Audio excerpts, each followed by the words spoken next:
Imagine realizing you've turned entirely to bronze, like completely frozen in place, with your hand permanently reaching up toward the sky in this silent plea. Oh, that's such a terrifying image. Right, or, looking down to watch your own hand split entirely in half, only to have a doctor examine the blooming rose vines growing out of the wound and tell you that it's an absolute miracle. Yeah, it sounds like pure fantasy or some kind of horror movie. Exactly. But today, we aren't talking about a fantasy novel, and we certainly aren't doing any mystical fortune-telling.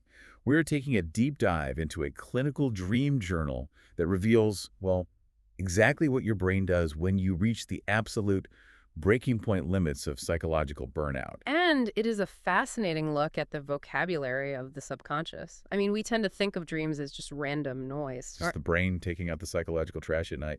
Exactly, just clearing the cache. But when we look at the specific imagery we're analyzing today, it is functioning as a highly sophisticated, deeply structured mechanism.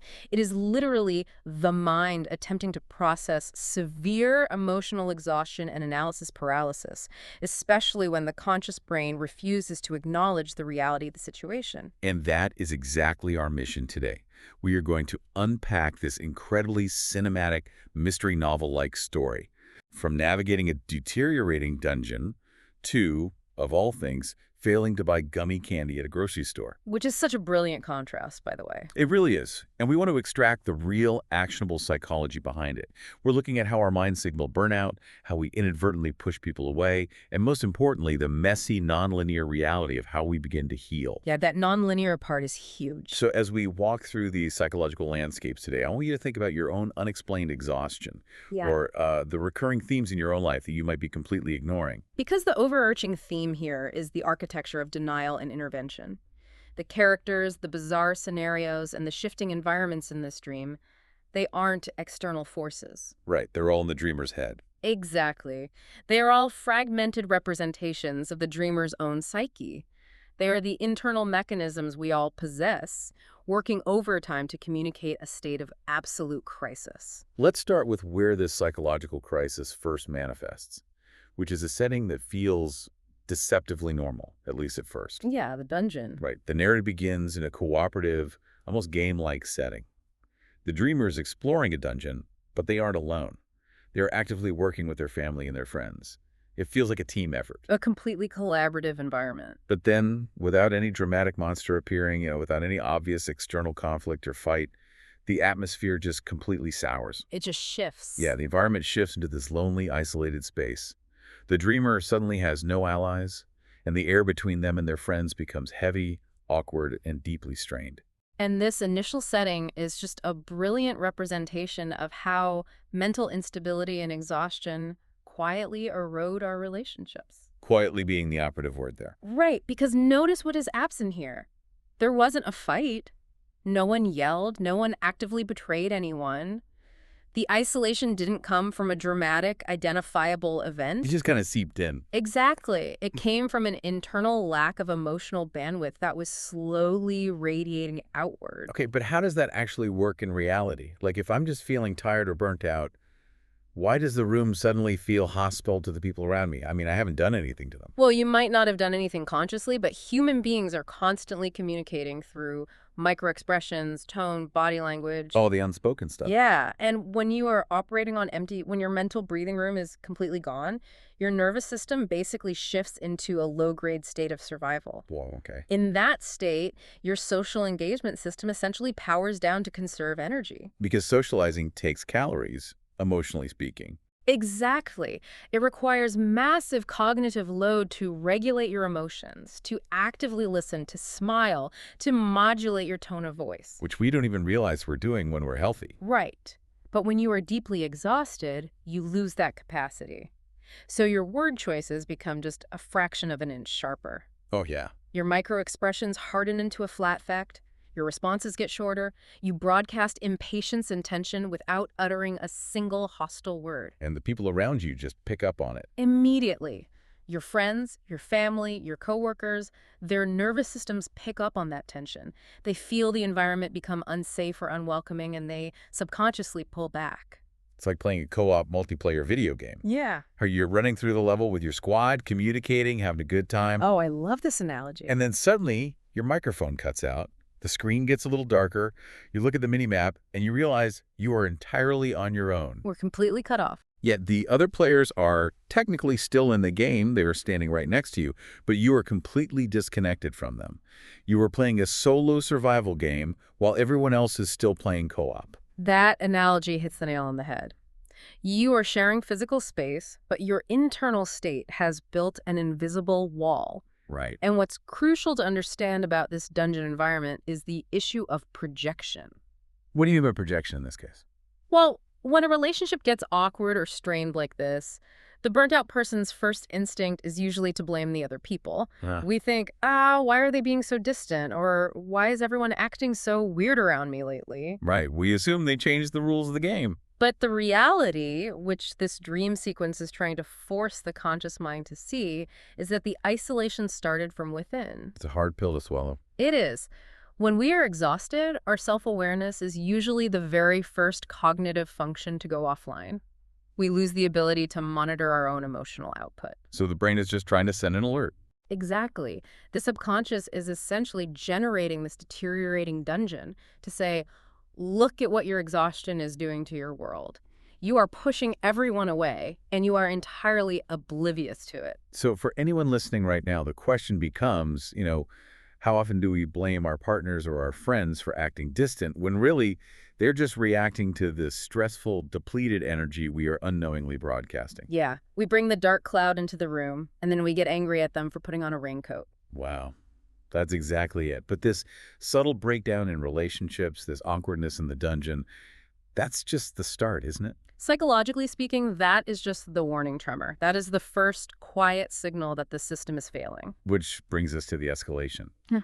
Because if someone is stuck in that dungeon of isolation, just completely depleted but refusing to acknowledge it, what happens to all that unexpressed stress? Well, it certainly doesn't just evaporate. Right.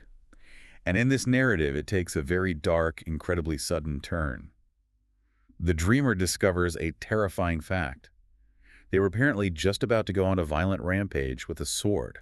Yeah, the sword is a massive symbol here. But the truly terrifying part is they have absolutely no memory of planning this. None at all. It is a complete disconnect between intention and action. And to make it even more jarring, the friends in the dream, the ones who are just feeling that awkward tension in the dungeon, look at the dreamer and casually remark, well, we all knew you were eventually going to cause a huge problem. That line is just a massive psychological tell. We all knew. And then immediately following that realization, the dreamer realizes they have turned into a bronze statue. Yes. They're completely frozen with one hand reaching up toward the heavens, desperately begging for their life. I mean, let's break down this sequence, starting with the memory loss regarding the sword. How can you plan a rampage and not know it? We have to look at what the sword represents. It's a symbol of destruction, sure, but more specifically, it's a symbol of cutting through tension. Okay, that makes sense. The memory loss before this impending rampage symbolizes emotions, rage, frustration, profound exhaustion that have been suppressed for so incredibly long that they have bypassed conscious thought entirely. So the mind has basically reached its absolute structural limit. Exactly. The suppression is so deep, it creates dissociation. When you push down your feelings day after day, week after week, they don't disappear. They compress, and eventually the pressure becomes so great that the nervous system prepares for an explosive release, a literal fight response, in a way that feels completely disconnected from your conscious will. So your conscious brain says, I'm fine, everything is fine, while your subconscious is literally picking up a weapon to destroy the environment that is suffocating you. Yes, your body is ready to fight its way out of the trap, even if you won't admit you're trapped. But the detail about the friends knowing it was coming, that is just devastating to me. The friends knew the explosion was inevitable, but the dreamer was entirely clueless. Because it illustrates a painful reality about burnout. Our emotional fragility is almost always glaringly visible to everyone around us long before we can see it ourselves. Oh, wow. Yeah. We think we are masking our stress perfectly. We think we are holding it all together, but everyone else can see the structural integrity of the dam failing. They see the water pouring out of the cracks, and we are still telling ourselves it's just a little bit of morning condensation. That's a perfect way to put it. But I want to pivot to the image that follows this, because to me, this is the core of the entire phenomenon. The bronze statue. It's such a striking visual. It is. Yeah. The tragedy here isn't just turning into a statue. Yeah. The real horror of this image is the duration it implies. The permanence of it. Exactly. A statue implies they have been frozen like that for an eternity. It reminds me of a check engine light on a car. Oh, that's a great comparison. When it first comes on, you panic, your heart drops, you pull over, you check the manual. Right, it's an emergency. But if you don't have the money to fix it or the time to take it to the shop, you just start the car the next day and keep driving. Yeah.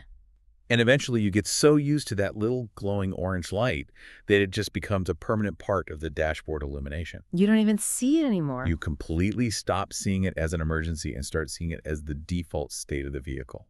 That is a phenomenal way to frame it. The bronze statue is the ultimate ignored check engine light. Right. You've been frozen in crisis for so long, it's just who you are now. And we have to analyze the specific posture and material of this statue, too. Yeah. The dreamer isn't just standing there casually. Right, the hand reaching up. They have one hand reaching up to the heavens, begging for life.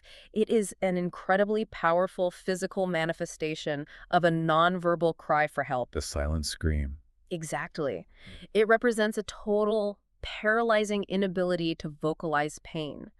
The dreamer could not consciously say the words, "I am drowning, I need help," so the subconscious literally froze the body in a posture of desperate pleading. Because they've been reaching out in the dark for a very long time without any rescue arriving. Precisely. And the choice of bronze is interesting, too. Why not stone? Why not glass? Yeah, why bronze specifically? Bronze is heavy, it's cold, it's inflexible, it signifies a total loss of humanity, neuroplasticity, and vitality. It's dead weight. Yes.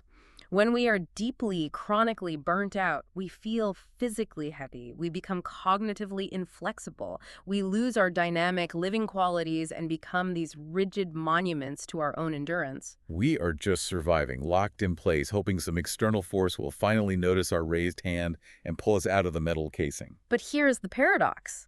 The dreamer is a frozen bronze statue, completely immobilized, but simultaneously on the verge of a subconscious explosion with a sword. Right. How does the mind reconcile that?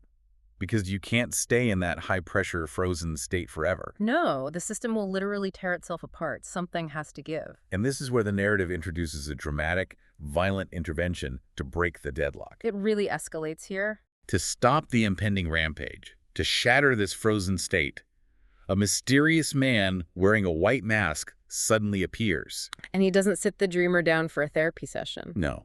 He violently stabs the dreamer in the shoulder. It is so jarring. It is a visceral, painful intervention. But the sequence doesn't end there. Immediately after the masked man inflicts this wound, another character in the narrative, a friend, comes out of nowhere, tackles the masked man, and blows him away, removing him from the situation. It's a lot of action very fast. Okay, I have to push back on this, though. Yeah. If we're looking at this as a psychological mechanism, how is the guy stabbing the dreamer, not just the brain attacking itself? The natural instinct is to view the masked man as a nightmare monster. Right. It absolutely seems that way on the surface. But we have to look at the function of the action. Okay. The masked man is not a villain. He is another fragmented aspect of the dreamer's own psyche, and he is actually acting as a savior. By stabbing them. Yes, because he is stepping in to prevent a total, catastrophic breakdown of the sword rampage. But why does it have to be a stabbing? Because the stab wound signifies that sometimes stopping a highly destructive, deeply entrenched psychological path requires a painful intervention. It's a shock to the system. Exactly. You cannot just be gently nudged out of a dissociative freeze state. You have to be violently jolted awake. I guess that makes sense. Think about it like a train. When a train is hurtling towards a collapsed bridge, pulling the emergency brake is going to throw every passenger against the seat ahead of them. It's going to hurt. It hurts. It causes bruising. But it stops the train from going over the cliff. The masked man is the psychological emergency brake. And the white mask, I mean, it strips away identity. It's not a specific person. It's impartial. It's just the pure, raw survival instinct of the brain taking over, doing whatever it takes to stop the larger disaster. Exactly. It operates on pure utility. But we cannot look at the masked man in isolation. We have to look at the second half of that sequence. The friend who tackles him. Right. This demonstrates a crucial psychological truth regarding how we process trauma and intervention. The force required to stop a crisis and the force required to support and rebuild after a crisis are two entirely different mechanisms. They can't be the same thing. They cannot be provided by the same psychological entity. Explain that distinction a bit more. You need the harsh, jarring intervention, the masked man, to break the bronze statue, to stop the rampage. But a human being cannot heal in a constant state of harsh intervention. Right, you could just keep hitting the emergency brake. Once the crisis is arrested, the intervention becomes damaging. The psyche needs the supportive, protective element, the tackling friend, to come in, neutralize the harshness, and create a safe, regulated space for actual recovery to begin. So true psychological triage requires both the reality check and the compassion. Exactly. It's exactly like emergency medicine. Think about a defibrillator. Oh, yes. When a patient is crashing, the medical team uses a defibrillator. It is a violent, literal shock to the system. The patient's body jolts off the table. That is the masked man. Right. It is a harsh, painful, necessary action to restart the rhythm. But you can't just shock someone's heart, high-five the medical team, and leave the patient alone in the freezing cold room. That would be malpractice. Exactly. You need the nurses to come in, check the vitals, administer the 5, and bring the warm blankets. That nurturing, stabilizing aftercare is the friend who tackles the masked man. Yes. The shock saves you, but the blankets and the care are what actually heal you. That is a perfect parallel. It shows how incredibly sophisticated our subconscious is. It recognizes its own need for a multi-stage rescue operation and generates both the shock and the blanket within the exact same sequence. Okay, so we've had the isolation of the dungeon, the paralysis of the statue, the violent emergency brake of the masked man. The mind has forcefully stopped the breakdown. The crisis has been averted temporarily. But why did the breakdown happen in the first place? What is the actual root cause that pushes a human brain to this level of exhaustion? And this is where the dream gets really interesting. Because the narrative drops all the high-stakes fantasy at this point and answers that question with a shift to something so incredibly mundane, it's almost funny. It grounds the entire analysis in everyday reality. The dreamer is suddenly transported away from the violent intervention and placed directly into A grocery store. specifically the candy aisle. They're just standing there looking at a shelf of gummy candies. Just staring at gummies. Right. And despite genuinely wanting these gummies, the dreamer starts looking at the prices. And the prices are crazy. The logic of the dream prices these gummies absurdly high for the quantity. We're talking 1,500 yen, or roughly 980 yen, for packages that only contain 2 individual gummies. So we're looking at maybe $10 or $6 for literally 2 pieces of candy. Exactly. It's a terrible deal. So the dreamer stands there, deeply wanting the candy, but starts running this intense cost versus benefit calculation in their head. For gummy bears. And then, to finally convince themselves to walk away, the dreamer relies on a completely baseless rumor they remember hearing, that gummies are made of petroleum. The classic, it's made of oil, so it's toxic defense. We've all done something like that. Using this fabricated rumor as justification, the dreamer decides the candy isn't worth the risk and ultimately buys nothing. They walk away completely empty-handed. I love that this is highlighted as the core of the issue, because we've all done this. This perfectly mundane little scene in the candy aisle represents the deeply ingrained, incredibly destructive habit of chronic self-denial. It's so common. But I want to dig into the why. Why is the brain doing this? Why can't they just buy the $10 candy? We have to look at how a burnt-out nervous system processes value and threat. Okay. When you have spent months or years in that dungeon of exhaustion, your brain is stuck in a scarcity mindset.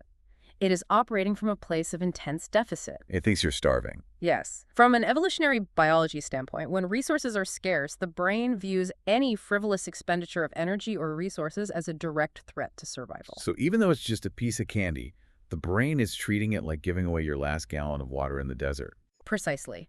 It forces you to allow cold, rigid calculation to override intuition and joy. Even when the dreamer is finally in position to choose what they want, to do something just for the simple pleasure of it, the traumatized nervous system won't allow it. It just shuts it down. It forces this intense cost-benefit analysis over a negligible amount of money. But what about the petroleum rumor? That's the part that fascinates me. Why does the brain need to invent a lie? That is cognitive dissonance at work. I mean, if it's too expensive, just say it's too expensive. Why fabricate a health hazard? Because deep down, the dreamer knows they deserve the candy. They know that $10 won't bankrupt them. But the traumatized, rigid part of the brain is terrified of letting its guard down to experience joy. Wow, terrified of joy. Joy feels vulnerable.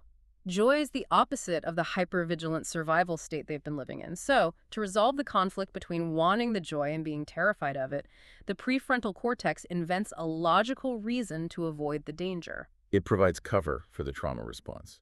Exactly. Oh, I'm not denying myself because I feel fundamentally unworthy of pleasure or because I'm operating from a place of neurotic scarcity. I'm denying myself for health reasons. It's petroleum. It's toxic. It's the highly rationalized lie we tell ourselves so we don't have to face the devastating fact that we have entirely forgotten how to be happy. And this is the critical insight. It is this exact habit, this constant, daily, relentless denying of oneself small joys and basic intuition that accumulates over time into the massive, paralyzing emotional exhaustion we saw earlier. It builds up. The bronze statue doesn't happen overnight from one big traumatic event. It happens one unbought gummy at a time. It's the death of the soul by 1,000 tiny rationalized cuts. So take a hard look at this in your own life. Yeah. Now, what are your gummies? What is the small, insignificant thing you actually want, but you constantly talk yourself out of using perfectly logical, completely fabricated excuses? Everyone has something. Maybe it's paying $3 extra for the slightly more expensive coffee beans that you actually like. Maybe it's taking a Saturday afternoon to just play a video game instead of doing chores. But you tell yourself, no, video games rot the brain, just like the petroleum excuse. The irony is that the cognitive dissonance is more exhausting than just buying the candy. So true. You spend energy wanting the thing, you spend cognitive load calculating why you shouldn't have it, and you spend psychological resources fabricating the excuse to walk away. It's a massive daily drain on your system. So how do we fix it? Well, the fix isn't a massive life overhaul. You don't need to quit your job and move to the woods to heal your burnout. Thank goodness. The fix is what we might call exposure therapy for joy. Exposure therapy for joy. I love that. It is learning to trust your intuition in tiny, low-stakes moments. Yeah. You have to retrain your brain that it is safe to experience pleasure without a spreadsheet. You just buy the gummy. You buy the gummy. By allowing yourself the small indulgence, you are sending a biological signal to your subconscious that the period of intense scarcity is over. You are telling your nervous system that the famine has ended, and it is allowed to stand down. Okay, I love that as a starting point. Yeah. But I have a major question here. Sure. You can start buying the gummies today. You can start Yeah. treating yourself better. But what happens when you've already damaged yourself through years and years of this endurance and self-denial? That's the real challenge. You can't just erase the time you spent as a bronze statue. So what does healing from that kind of long-term damage actually look like? The narrative provides a wildly visual, almost grotesque answer to this. It really does. It brings us to the most surreal and perhaps the most poignant imagery in the entire psychological landscape we're exploring. Towards the end of the narrative, the dreamer looks down at their right hand. And the hand is completely split in half. A profound, deep rupture, running from the space between the fingers all the way down to the wrist. It's a devastating injury. It's literally the hand that interacts with the world shattered. A doctor arrives to treat it. But when we see the hand later in the sequence, it hasn't healed back to normal. No, it's totally different. Instead, the physical structure has permanently changed. The dreamer's fingers has stretched out unnaturally long, described as being like a crane's neck. They are reaching out, wrapping around a fence. And intertwined with these long, strange, altered fingers are blooming, incredibly vibrant rose vines. It's pure body horror mixed with high art. It's grotesque, but undeniably beautiful. And the doctor's reaction to this is the key to the entire metaphor. What does the doctor do? The doctor looks at this mangled, stretched, blooming hand and doesn't recoil. The doctor declares it beautiful and calls it a miracle. Okay, I have to be honest. When I first read this part, I bristled at it. Why is that? Because when we talk about healing, people want to go back to how they were. We want to go back to factory settings. We want a seamless scar that no one can see.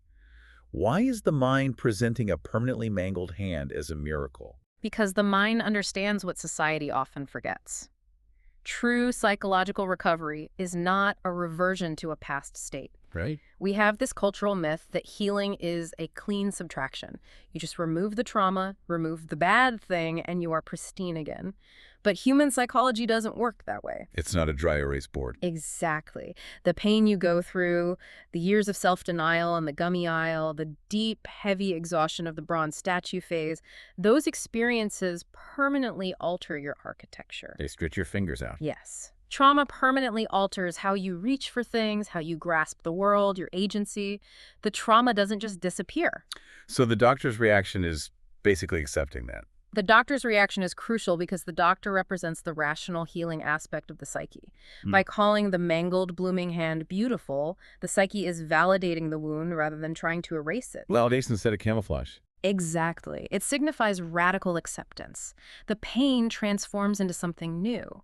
The coexistence of those creepy, unnaturally stretched fingers and the vibrant, beautiful roses symbolizes a core psychological truth known as post-traumatic growth. Right, the idea that pain and growth can happen together. They are inherently inextricably intertwined. You cannot have the roses without the deeply altered structure of the broken hand that supports them.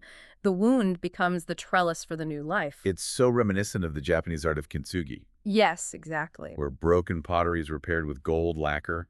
The breakage and the repair become part of the history of the object rather than something you try to disguise. The mind here is performing psychological kintsugi. It's saying, yes, you are broken. Yes, you are different now. But the way you have adapted to hold the roses is a miracle. It's a beautiful realization that true recovery is actually an addition and a transformation. It's becoming a completely different, slightly strange, but beautiful new ecosystem. You don't have to hide your scars or pretend your capacity wasn't stretched. So we have moved from the quiet isolation of the dungeon to the absolute paralysis of the statue through the violent intervention of the mask, down to the root cause of our own self-denial in the candy aisle. It's a long road. And finally, to this profound, beautiful transformation of the splintered hand. It is a massive, sweeping arc of personal evolution. But what I find fascinating is that the narrative doesn't end on a loud, dramatic note with the blooming hand. Right, it doesn't end with fireworks. It leaves us with one final, incredibly quiet scene to show how this profound healing actually manifests in our daily waking lives. It's a masterful, subtle ending. The sequence concludes with the dreamer observing their brother and sister, who had been sick earlier in the narrative, slowly regaining their health. And there's a very specific, almost ridiculously mundane detail included here. The sister mentions that she is now able to drink chamomile tea Chamomile tea. after swords and shattered hands. Mhm. Chamomile tea. Yes. She specifically notes that chamomile tea is something she previously disliked, but she is able to drink it now because she recognizes that it is good for her body. The entire chaotic, violent atmosphere of the journey, the stabbings, the tension, the body horror, has completely settled into this quiet, peaceful calm over a warm cup of tea. It's such a stark contrast. So what is the psychological mechanism at play here? Why does a change in beverage preference signify the end of the crisis? It has to do with what psychologists call the window of tolerance. Okay, unpack that for us. When we are in a state of severe burnout, when we are in the dungeon or frozen as the statue, our nervous system is stuck in sympathetic activation or fight or flight. We're basically just trying to survive. In that state, our world shrinks dramatically. Our window of tolerance closes. We become extremely rigid, and we reject new things, even helpful things, because we simply do not have the cognitive or emotional energy to process them. Right, any new input is just seen as another threat to manage. We batten down the hatches. Exactly. We stick to our rigid routines even if they are actively harming us, like refusing the gummy candy or refusing a healthy tea. Because it's familiar, and familiar feels safe. But as we heal, as the nervous system moves out of that survival mode and settles back into parasympathetic regulation, the rest and digest state our capacity expands. The window of tolerance opens back up. Yes. We suddenly have the bandwidth to accept and integrate new, healthy habits that we previously would have rejected. So the sister accepting the chamomile tea isn't really about the tea itself. No, not at all. It is a powerful barometer for systemic recovery. It shows a mind and a body that are finally at peace, feeling safe enough to drop their rigid defenses and capable of actually caring for themselves. It is the transition from just surviving the elements to actively nourishing the system. And that's what true healing looks like day to day. It's the ultimate shift from surviving to thriving, but not in a loud, performative, Instagram influencer kind of way. Right, no grand gestures. It's in a quiet Tuesday afternoon sitting at the kitchen table kind of way. I love this because it proves that you don't need to slay a dragon to know you're getting better. Sometimes just realizing you have the patience to brew a new type of tea is the victory. It's a biological signal from your body that the war is over. The troops are finally coming home. It is the return of baseline functioning, but a wiser, more resilient baseline. The mind has processed the exhaustion. It intervened on its own behalf with the masked man. It acknowledged the wounds by growing the roses. And now it is ready to just exist calmly in the present moment. What an incredible journey to unpack. Let's synthesize everything we've just explored from this psychological deep dive. We started in the dungeon, looking at the silent, invisible breakdown of relationships, We explored how the loss of emotional bandwidth forces our social engagement systems offline, turning our cooperative lives into a lonely, isolated solo run, pushing people away with micro-expressions we don't even realize we're making. which naturally leads to the paralysis of the bond statue, the physical manifestation of an ignored check engine light. A rigid, nonverbal plea for help, resulting from suppressing our emotions so deeply that they cause dissociation, threatening to erupt into a destructive rampage we can't even remember planning. And to stop that rampage from destroying our lives, the mind generates its own emergency brake, the violent intervention of the masked man. The painful jolt that arrests the destructive path, immediately followed by the supportive friend, reminding us that psychological triage requires both the harsh reality check of a defibrillator and the warm blanket of sustained support. We then dug down to the root cause in the candy aisle. The chronic daily self-denial born from a scarcity mindset. The cognitive dissonance of inventing flimsy excuses like petroleum rumors to rationalize our inability to allow ourselves even the smallest, most insignificant joys. Which ultimately results in the splintered hand. The beautiful, initially grotesque realization that healing doesn't mean returning to a pristine, untouched state. It means letting the roses grow around your unnaturally stretched fingers, validating your own scars, and accepting that you've become a new, complex, adapted ecosystem. And finally, the chamomile tea. The quiet, profound barometer of a reopened window of tolerance. The simple expanding of our capacity to accept what is nourishing. Proving that healing is ultimately found in the subtle shifts of our daily routines, not in grand, dramatic resolutions. Every single character, every bizarre event, the hyper-specific pricing of the candy, the crane-like fingers, all of it was just the mind desperately trying to heal itself. It's a testament to how hard our subconscious fights for our survival. How it weaves these intricate metaphors to force us to pay attention when our conscious mind is completely checked out in denial. The mind is a brilliant, tireless storyteller, and its primary audience is always us. We just have to be willing to decode the narrative it's presenting rather than dismissing it as random noise. And that brings us back to where we started. The landscape of burnout and psychological exhaustion is not a clean X-ray with a simple jagged line. It is a complicated, messy, deeply personal story. It really is. But as this journey showed us, your mind will go to absolute, incredible lengths, turning you into a bronze statue, freezing you in place, or sending a masked man to intervene just to get your attention. So true. So I want to leave you with a final thought to mull over as you go about the rest of your day, something that builds on everything we've talked about.